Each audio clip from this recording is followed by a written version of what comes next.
1절에서 12절까지 말씀입니다.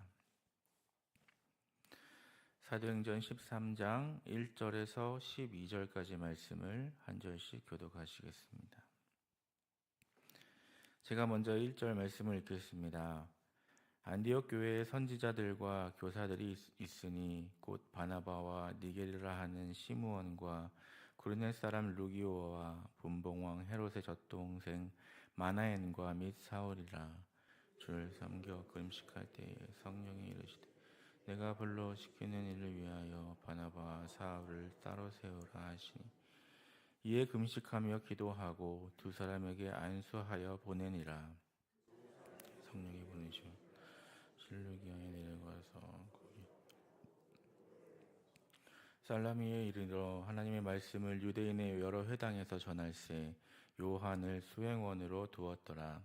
온 성 가운데로 지나서 바보에 이르러 바이수라는 유대인 거짓 선지자인 마술사를 만나니 그가 총독 서기오 바울과 함께 있으니 서기오 바울은 지혜 있는 사람이라. 바나바와 사울을 불러 하나님의 말씀을 듣고자 하더라. 이 마술사 엘로바는 이름을 번역하면 마술사 그들을 대적하여 총독으로 믿지 못하게 힘쓰니 바울이라고 하는 사울이 성령이 충만하여 그를 주목하고 이르되 모든 거짓과 갱이 가득한 자요 마귀의 자식이요 모든 의의 원수요 주의 바른 길을 굽게 하기를 그치지 아니하겠느냐. 보라 이제 주의 손이 내 위에 있으니 내가 맹인이 되어 얼마 동안 해를 보지 못하리라 하니 즉시 안개와 어둠이 그를 덮어 인도할 사람을 두루 구하는지라. 이에 총독이 그렇게 된 것을 보고 믿으며 주의 가르치심을 놀랍게 여기니라. 아멘. 오늘도 하나님의 은혜와 평강이 함께 하시기를 바랍니다. 이 세상에 태어난 모든 아이는 태어나자마자 바로 걸을 수는 없습니다. 걷기까지 예외 없이 같은 과정을 거쳐야 하고 또 그 과정의 모든 때도 모든 아이에게 동일하게 아주 같지는 않지만 비슷하게 적용이 됩니다. 그것이 바로 인간을 창조하신 하나님의 법칙이기 때문입니다. 이처럼 하나님에 의해 창조된 모든 사람들은 하나님의 창조 법칙에 따라 성장하게 됩니다. 교회도 마찬가지입니다. 사람이 교회를 개척하고 세우는 것 같아도 사실은 인간을 도구로 사용하여 교회의 주인이신 삼위일체 하나님께서 당신의 교회를 세우시는 것입니다. 교회의 주인이 하나님이시라면 교회와 관련된 모든 사항도 하나님께서 주관하십니다.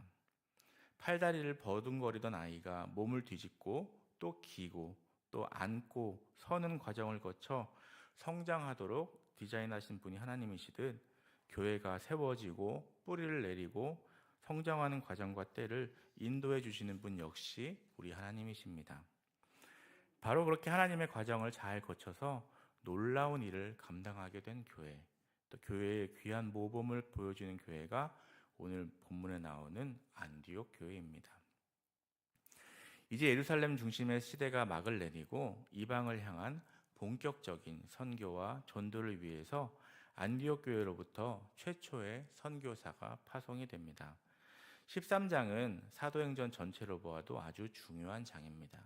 지금까지는 예루살렘이 중심이었는데 이제부터는 안디옥 교회가 중심이 되는 것입니다. 1절에 안디옥 교회들 리더들 5명의 이름이 나오는데 첫 번째로 바나바가 나옵니다.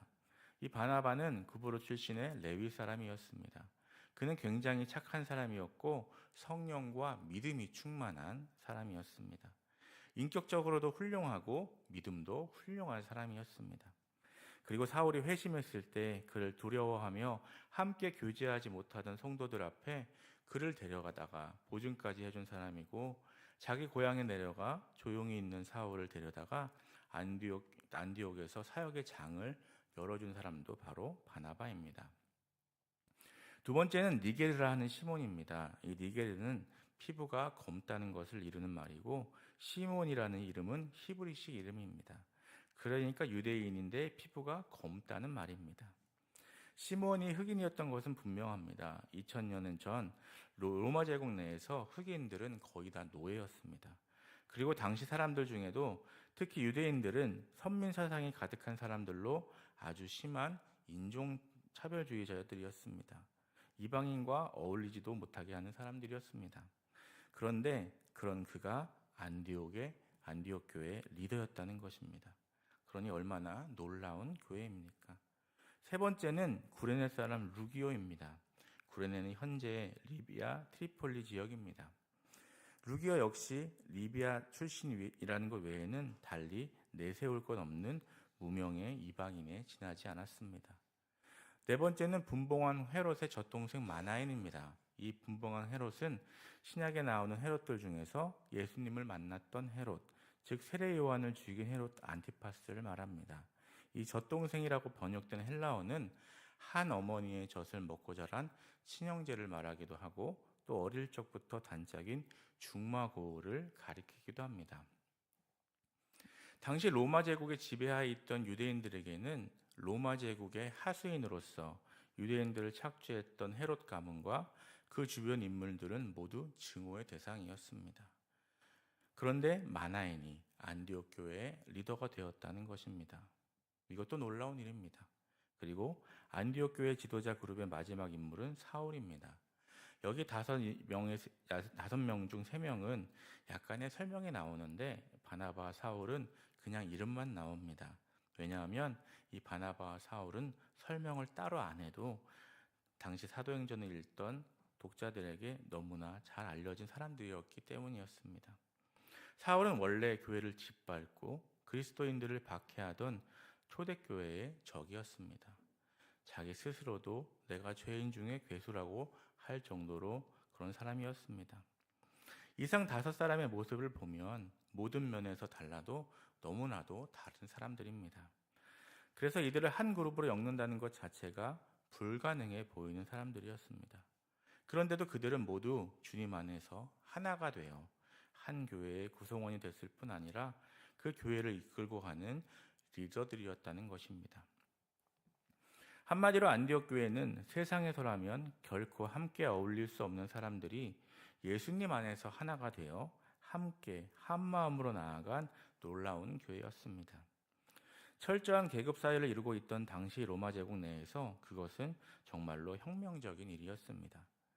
지금도 서로 다른 사람들이 모이더라도 대단한 것인데 그 당시 이것은 정말로 대단한 일이었습니다. 그것이 가능할 수 있었던 것은 안디옥 교회의 주인이 예수님이셨기 때문이었습니다. 그들은 정말로 예수님을 주인으로 모시고 자기들은 종이 되었기 때문에 그것이 가능했습니다. 이 5명의 리더들, 그들은 살아온 사회적 배경이 달랐고 생각이 달랐고 삶의 방식이 달랐고 지적 수준도 달랐습니다. 그렇다면 그들 간의 문화적, 사회적, 교육적, 사상적 차이로 인해서 얼마나 많은 갈등이 있었겠습니까? 또 답답한 일이 또 얼마나 많이 발생했겠습니까? 그러나 그들은 그들 안에 있는 모든 다른 점을 극복하고 하나된 교회를 이루었습니다. 그들은 모두 자신들에게 차별 없는 구원을 베풀어 주신 주님을 주인으로 모신 진짜 그리스도인들이었기 때문이었습니다. 그와 같이 한 마음을 이룬 교회를 이룬 이 안디옥 교회를 그들이 하나님이 하나 되게 해달라고 기도하셨던 주님께서 세계의 복음을 전하는 도구로 쓰신 것은 너무나도 당연한 일일 것입니다. 이제 성령님께서 그 교회의 최초의 선교사들을 파송하십니다. 2절에 주를 섬겨 금식할 때 성령이 이르시되 내가 불러 시키는 일을 위하여 바나바와 사울을 따로 세우라 하시니 라고 말씀합니다. 주를 섬겨라고 하는데 여기서 섬기다의 원어는 봉사하다라는 뜻보다는 예배하다는 뜻입니다. 그래서 교회 공동체의 가장 중요한 핵심 가치는 먼저 예배인 것입니다. 왜 우리가 이렇게 모여서 같이 예배를 하는가? 그것은 교회 공동체로서의 가장 먼저 해야 할 일이 우리를 하나로 묶으신 하나님을 같이 예배하는 것이기 때문입니다. 이들이 함께 모여 주님을 예배하고 또 금식할 때 이런 일이 일어났다는 것입니다. 예배를 드린다는 것은 하나님께 집중하는 것이고 그 다음에 이들은 금식을 했습니다. 금식은 어떤 인위적인 힘의 작용, 즉 외부로부터 들어와서 나에게 힘을 주는 공급을 끊고 나는 하나님께만 집중하겠다는 결단의 행동입니다. 이것이 성도들의 삶의 원리이고 교회가 사명을 이루는 사역의 원리입니다. 안디옥 교회는 예배를 통해 하나님께 집중했고 또 금식을 통해 하나님께 집중하는 것을 더했습니다. 그때 성령님께서 임하시고 성령께서 말씀해 주십니다. 교회에는 여러 가지 모임들이 있습니다. 교회를 이끌고 가는 당회가 있고 재직회, 공동회 등이 있습니다. 이런 회의들은 인간이 무엇인가를 결정하기 위한, 사람의 뜻을 알아보기 위한 회의가 아닙니다. 하나님의 뜻을 따르고 순종하기 위한 모임인 것입니다. 교회는 어떻게든 하나님의 뜻을 알아가고 그 뜻대로 순종하기로 결단하는 곳입니다. 안디옥 교회에는 예배와 금식이 그 중심에 놓여 있었습니다. 그들은 예배하고 금식하는 가운데 성령님의 음성을 듣고 순종했습니다. 3절에 이에 금식하며 기도하고 두 사람에게 안수하여 보내니라 말씀합니다. 안디옥 교회는 예배와 금식 가운데 성령의 뜻을 깨닫게 되었고, 그래서 두 사람을 세우고 다시 금식하면서 기도하며 이 두 사람을 안수하여 보냅니다. 그런데 안디옥 교회 교인들은 바나바와 사울이 너무나 훌륭한 리더들이라 자기들과 함께 계속 있어야 한다는 생각을 가지고 있었습니다. 너무 훌륭한 사람들이니 당연히 같이 있고 싶지 않겠습니까? 하지만 그들은 곧 바나바와 사울을 자신들의 편견, 자신들의 생각, 자신들의 뜻이라는 감옥 속에 가두고 있었다는 것을 깨닫게 됩니다. 그리고 순종하여 성령님께서 이 두 사람을 내가 원하는 일을 위하여 따로 세워라 하셨을 때 자신들의 편견이라는 감옥으로부터 사랑하는 바나바와 바울을 기꺼이 풀어준 것입니다. 여기에서 안디옥 교회 교인들에게 사랑이 구체적으로 무엇을 의미했는가를 볼 수 있습니다. 다른 환경의 5명의 리더인 바나바, 시므온, 루기오, 마나엔, 사울이 서로 사랑하지 않고서야 하나된 교회를 이룰 수 없었던 것은 너무나도 분명합니다. 그들에게 사랑이라는 것은 서로 상대를 자기 뜻, 자기 편견, 자기 생각이라는 감옥에 계속 가두어 놓고 자기 뜻대로 그들을 움직여가는 것이 아니라 자기의 감옥에서 풀어주고 놓아주는 것, 즉 상대를 더 이상 내 생각, 내 뜻이라는 감옥 속에 가두어두지 않고 풀어주고 놓아주는 것을 의미했습니다. 안디옥 교회 성도들은 자기 편견, 자기 뜻, 자기 생각의 감옥으로부터 서로를 풀어줌으로써 진정으로 하나된 교회를 이룰 수 있었고, 사랑하는 동역자인 바나바와 사울을 풀어주고 놓아줌으로써 하나님의 사랑과 생명의 복음이 세상을 향해 흘러가도록 하는 하나님의 생명의 통로, 복의 통로로 쓰임받을 수 있었던 것입니다. 자기 편견과 자기 생각, 자기 뜻의 감옥에서 상대를 풀어줄 때에 성령님께서 상대를 통해 더 놀랍게 역사하심을, 자기보다 더 작은 사람을 통해서도 또 성령님께서 더 크게 역사하심을 그들이 자신들의 눈으로 확인했던 것입니다. 이제 이렇게 파송을 받아서 바나바와 사울이 길을 떠납니다. 바나바와 사울은 실루기아라는 항구에서 배를 타고 구브로로 갑니다. 바나바의 고향이 이 구브로이기 때문입니다. 왜 그리로 갔는지는 정확히 알 수는 없지만 바나바의 고향이라 익숙한 점도 있었을 것이고, 또 그곳에 있는 바나바의 가족 친지들에게도 복음을 전하고 싶은 마음도 분명히 있었다고 볼 수 있을 것입니다. 두 사람은 구브로의 동쪽에 있는 살라미에 도착해서 유대인의 회당으로 먼저 들어가서 복음을 전합니다. 헬라인들이나 이방인들을 먼저 찾아간 것이 아니라 아직도 무지한 가운데 영적인 눈이 열리지 못해서 복음을 알지 못하고 생명의 예수를 알지 못하는 고향 사람들, 특히 유대인들의 회당 안에 들어가 복음을 증거한 것입니다. 이때 요한도 함께 있다고 되어 있는데 그는 12장 25절에 나오는 마가라 하는 요한입니다.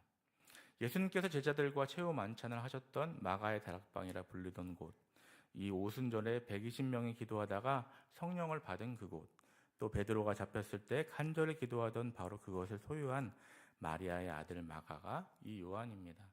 그가 이때 동행을 하게 됩니다.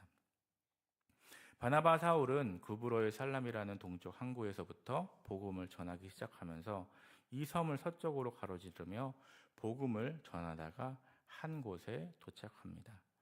6절에 보면 바보에 이르러 바예수라 하는 유대인 거짓 선지자인 마술사를 만났다고 기록합니다. 이 로마 제국 산하에서 온갖 못된 짓을 다 할 수 있는 유일하게 자유로운 곳이 바로 이 바보라는 곳이었습니다. 이름도 그렇죠.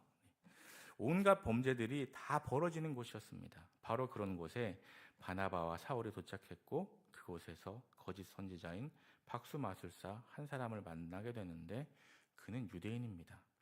유대인으로서 여기에 와서 마술사 노릇을 하고 있습니다. 그런데 이 사람은 그 섬의 총독 옆에 붙어서 살고 있었습니다. 그를 통해서 이익을 취하고 있었던 것이지요. 로마 시대의 고급 관리들은 다 이런 박수무당을 하나씩 끼고 있었습니다. 영적으로 얼마나 더럽고 혼탁해 있었는지를 잘 보여줍니다. 이 섬의 총독 서기오 바울이라는 사람은 비록 로마 원로 회의에 의해서 파견된 사람이었지만 이 더러운 곳에 와서 권력을 쥐고 살면서도 마음속에는 뭔가 영적으로 갈급함이 있었던 것 같습니다. 그래서 약한 영적으로 붙어 있는 박수 바예수라는 유대인 거짓 선지자를 데리고 있었는데 그 갈급함이 채워지지 않았던 것입니다. 그러다가 소문을 듣습니다. 낯선 두 사람이 섬으로 왔는데 그 사람들이 전하는 말은 뭔가 다르다. 뭔가 신령하고 생명력이 있고 사랑이 회복되고 우리가 정신이 번쩍 들더라. 그런 소문을 듣고 바나바와 사울을 초청하게 됩니다. 그리고 하나님의 말씀을 듣고자 합니다. 그런데 마술사 바예수가 서기오 총독이 바나바와 바울의 말에 귀를 기울이지 못하도록 방해를 합니다. 자기의 돈줄이 끊어지기 때문입니다. 그러자 사울이 놀라운 선포를 합니다. 9절에 10절에 이렇게 기록합니다. 바울이라고 하는 사울이 성령이 충만하여 그를 주목하고 이르되 모든 거짓과 악행이 가득한 자요 마귀의 자식이요 모든 의의 원수요 주의 바른 길을 굽게 하기를 그치지 아니하겠느냐. 사도행전에서 바로 이 순간부터 사울의 이름이 바뀌어서 바울로 불리기 시작합니다. 총독 서기오 바울을 만나고 그로부터 이제 내가 헬라 지역에서 사역할 때는 사울이라는 히브리식 이름보다는 바울이라는 헬라식 이름이 더 효과적이라는 것을 느끼고 그때부터 이름을 바울이라고 부르기 시작한 것입니다. 그런데 성경 어디를 봐도 바울이 전도하거나 사역하는 과정에서 이토록 강하게 아까 9절에서 10절 말씀처럼 강하게 저주를 선포한 적은 없었습니다. 왜 그랬을까요? 거기에는 이유가 있었습니다. 바울은 이 박수무당 바예수 사람 자체에 대해서 분노했다기보다는 마귀에게 사로잡혀 있는 그 영혼을 사랑했기 때문에 이 한 영혼을 그토록 사로잡고 있는 마귀에게 분노하여 이렇게 통렬하고 준엄하게 저주를 선포했다고 볼 수 있습니다. 바울은 성령의 보내심을 받아 성령이 충만하여 그곳에 갔습니다. 그가 하는 모든 일은 성령님께서 하시는 일입니다. 성령님께서 바울로 하여금 어둠의 권세에 짓눌린 이 한 영혼을 보게 하시고 그냥 분노하고 끝날 수도 있는데 사탄에게 사로잡힌 그 불쌍한 영혼이 보인 겁니다. 그 영혼을 불쌍히 여기는 마음이 주님의 마음인데 그 마음이 악한 세력에 대한 분노를 떠나서 사탄을 향해 통렬히 꾸짖은 것입니다. 그때 어떤 일이 벌어졌습니까? 11절에서 11절에 이렇게 말씀합니다. 보라 이제 주의 손이 내 위에 있으니 내가 맹인이 되어 얼마 동안 해를 보지 못하리라 하니 즉시 안개와 어둠이 그를 덮어 인도할 사람을 두루 구하는지라. 이에 총독이 그렇게 된 것을 보고 믿으며 주의 가르치심을 놀랍게 여기니라. 아멘. 바예수는 바로 맹인이 되었습니다. 그리고 그것을 본 총독은 주님을 믿게 됩니다. 우리의 일생생활은 매일 편안한 삶이 아닙니다. 여러분은 편안하게 살고 계십니까? 사실은 우리의 매일매일의 삶은 영적인 전쟁터입니다. 예수님은 십자가에서 죽으시는 그 순간 7마디 말씀을 하셨는데 그 중 하나가 다 이루었다였습니다. 어둠의 권세와 싸움에서 완전히 승리하셨다는 것입니다. 이미 그분은 죽음과 사망의 권세를 깨뜨리시고 우리의 죄값을 위해 십자가에 못 박히심으로 다 이루셨다는 말입니다. 사도 바울은 에베소서 6장에서 우리의 싸움은 혈과 육에 대한 것이 아니라 마귀의 간괴와 세상의 권세 잡은 자에 대한 것, 즉 사탄에 대한 것이라고 했습니다. 그래서 주님으로 악한 영들을 꾸짖으며 나아갔을 때 놀랍게도 서기와 바울 총독이 그것을 보고 믿게 되는 역사가 일어난 것입니다. 우리 주변에 예수님을 믿지 않는 영혼들이 문제가 아니라 그들이 예수님께로 오는 것을 방해하며 가로막고 있는 어둠의 권세가 문제인 것입니다. 그래서 우리가 전도를 함에 있어서 기도를 하는 것입니다. 기도 없이 전도가 되지 않습니다. 또 기도 없이 영혼 구원이 이루어지지 않습니다. 기도 없이 사람이 변화되지 않습니다. 예수 그리스도의 십자가와 부활의 승리로 말미암아 어둠의 권세는 결국 다 쫓겨가게 되어 있고 물러가게 되어 있습니다. 우리는 성령님이 하시는 일에 순종하며 나아가기만 하면 되는 것입니다. 우리도 매일의 삶 속에서 성령의 충만함을 입어 성령의 인도하심 따라 어둠의 권세가 잡고 있는 그 영혼들을 불쌍히 여기며 마귀의 관계를 향해 담대히 선포하기 원합니다. 그래서 그들을 주님 앞으로 인도할 수 있는 복된 승리의 역사가 늘 일어나는 삶을 살아가는 저와 여러분 되시기를 간절히 소망합니다. 기도하시겠습니다. 사랑의 하나님, 오늘도 이 새벽에 깨워주시고 주의 전으로 불러주시고 말씀으로 새롭게 해주시니 감사합니다. 하나님, 성령님의 인도하심 따라 살지 못했음을 고백합니다. 용서하여 주시옵소서. 매일의 삶 속에서 성령의 충만함을 입어 성령님의 인도하심 따라 어둠의 권세가 꽉 잡고 있는 영혼들을 불쌍히 여기고 마귀의 관계를 향해 담대히 선포하여 그들을 주님 앞으로 인도하는 승리의 역사가 늘 일어나는 삶을 살아가도록 주님께서 인도하 주시고 그런 복된 주님의 백성들 될 수 있도록 인도하여 주시옵소서. 병상 가운데 있는 환우들에게도 함께하여 주시옵소서. 주님의 권능으로 치유하여 주시옵소서.